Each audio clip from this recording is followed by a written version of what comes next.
जय श्री राधे। रामधारी गुप्ता, खंड 1, पत्र संख्या 35। गति 80 शब्द प्रति मिनट। डिक्टेशन प्रारंभ करें।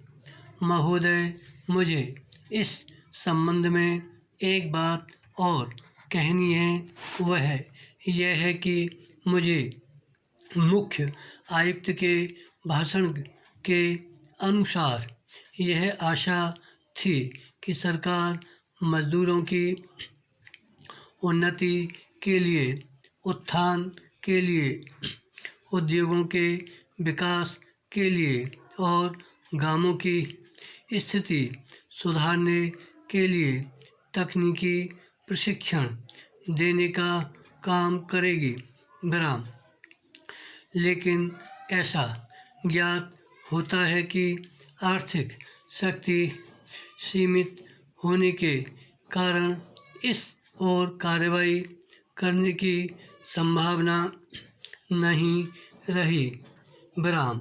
फिर भी मुझे आशा ही नहीं अपितु पूर्ण विश्वास है कि भविष्य में हमारा मंत्रिमंडल इस ओर अवश्य अवलंब ध्यान देगा। विराम। इसी प्रकार से ग्रामीणों की अवस्था सुधारने के लिए सरकार घरेलू उद्योग धंधों को भी बढ़ाएगी, जो अभी तक नहीं के बराबर है। पैरा। भारत की दृष्टि से कुटीर उद्योग बड़े उद्योगों की अपेक्षा अधिक लाभदायक हैं। विराम। पहली बात तो यह है कि भारत एक गरीब देश है और उसके पास इतना पैसा नहीं है कि वह बड़े उद्योगों के लिए पर्याप्त संख्या में बड़ी बड़ी मशीनें मंगवा सके। विराम। बड़े उद्योगों के लिए बहुत बड़ी बड़ी महंगी मशीनों की आवश्यकता होती है, जबकि कुटीर उद्योग छोटी छोटी और सस्ती मशीनों से चल जाते हैं। विराम। कुटीर उद्योगों के लिए न तो बहुत बड़ी बड़ी इमारतें बनानी पड़ती हैं और न ही बहुत महंगी मशीनों की आवश्यकता पड़ती है। विराम। अतः ये उद्योग छोटे छोटे गांवों में भी प्रारंभ किए जा सकते हैं। विराम। कई उद्योग तो इतनी थोड़ी पूंजी से भी शुरू किए जा सकते हैं कि उतनी पूंजी प्रायः हर किसी व्यक्ति के पास होती ही है। विराम। पैरा। कुटीर उद्योगों में दूसरी बड़ी सुविधा यह है कि इनमें बहुत अधिक मजदूरों की आवश्यकता नहीं होती। विराम।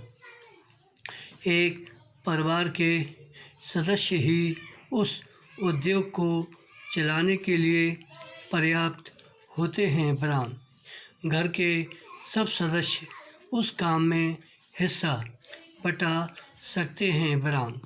बड़े उद्योगों में प्रत्येक मजदूर को कोई विशेष कार्य सीखना होता है और उस काम में कुशलता प्राप्त करने में उसे काफ़ी समय लग जाता है। विराम। तीसरी चीज़ जो मैं आपके सामने रखना चाहूँगा वह यह है कि जो विचार और सुझाव आपके सामने प्रस्तुत किए गए हैं वे एक पवित्र, शुद्ध और जनता व प्रांत के हित को ध्यान में रखकर प्रस्तुत किए गए हैं और मुझे पूर्ण विश्वास है कि बिना किसी दलगत भावना के शिकार हुए आप उनकी जांच करेंगे।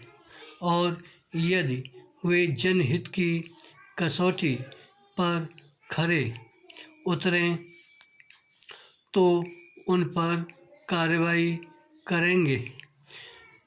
विराम। धन्यवाद। श्री हरदास।